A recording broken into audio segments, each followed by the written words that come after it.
গতির জোরে ক্যারিয়ারের প্রথম 5 উইকেট নাহিদ রানার। বাংলাদেশি দলের নতুন সেন্সেশন গতি তারকা নাহিদ রানার গতির ঝড়ে দ্বিতীয় টেস্টটি জমে উঠেছে। আমরা দেখতে পাচ্ছি দ্বিতীয় টেস্টটি দুই দলেরই ব্যাটিং ব্যর্থতা চরমভাবে ফুটে উঠেছে। নাহিদ রানা ক্যারিয়ারের প্রথমবারের মতো 5 উইকেট নিয়ে ওয়েস্ট ইন্ডিজকে 146 রানে অল আউট করে দিয়েছে নাহিদ রানা ও তাসকিন আহমেদের গতির ঝড়ের কারণে। প্রথম ইনিংসে বাংলাদেশ মাত্র 41.4 ওভার খেলতে পেরেছিল মাত্র 164 রান করে। বাংলাদেশের প্রথম ইনিংসে দুর্দান্ত খেলেছিল সাদমান ইসলাম। 137 বল খেলে 64 রান করে আউট হন তিনি।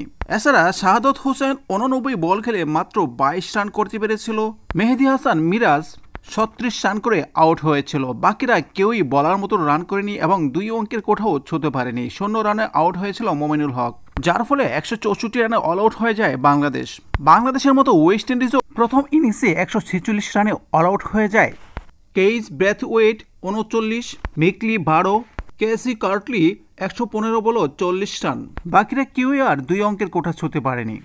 নাহিদ রানা ও তাসকিন আহমেদের গতির ঝড়ের কাছে কেউ আর দাঁড়াতেই পারেনি। নাহিদ রানা 18 ওভার বল করে একটি মেডেন 61 রান দিয়ে 5 উইকেট দখল করেছেন। এছাড়া হাসান মাহমুদ 11 ওভার বল করে 4 মেডেন 19 রান দিয়ে 2 উইকেট। তাসকিন তাইজুল মেহেদী মিরাজ একটি করে উইকেট নেন। বাংলাদেশের প্রথম ইনিংসে যারা একটু রান করেছে, দ্বিতীয় ইনিংসে তারাই আবার একটু রান করতেছে। তৃতীয় দিন শেষে বাংলাদেশের দ্বিতীয় ইনিংসে 193 রান করেছে 5 উইকেটের বিনিময়ে, যেখানে মাহমুদুল হাসান জয় 0 রানে আউট হন। সাদমান ইসলাম 46, শাহাদাত হোসেন 28, মেহেদী হাসান মিরাজ 42, লিটন কুমার দাস 25 এবং অপরাজিত আছেন জাকের আলী 29 রানে।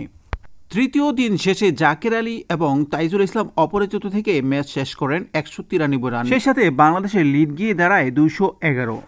বাংলাদেশ যদি 300 রানের উপর লিড দিতে পারে, এই টেস্টে ওয়েস্ট ইন্ডিজকে সহজেই হারানো সম্ভব।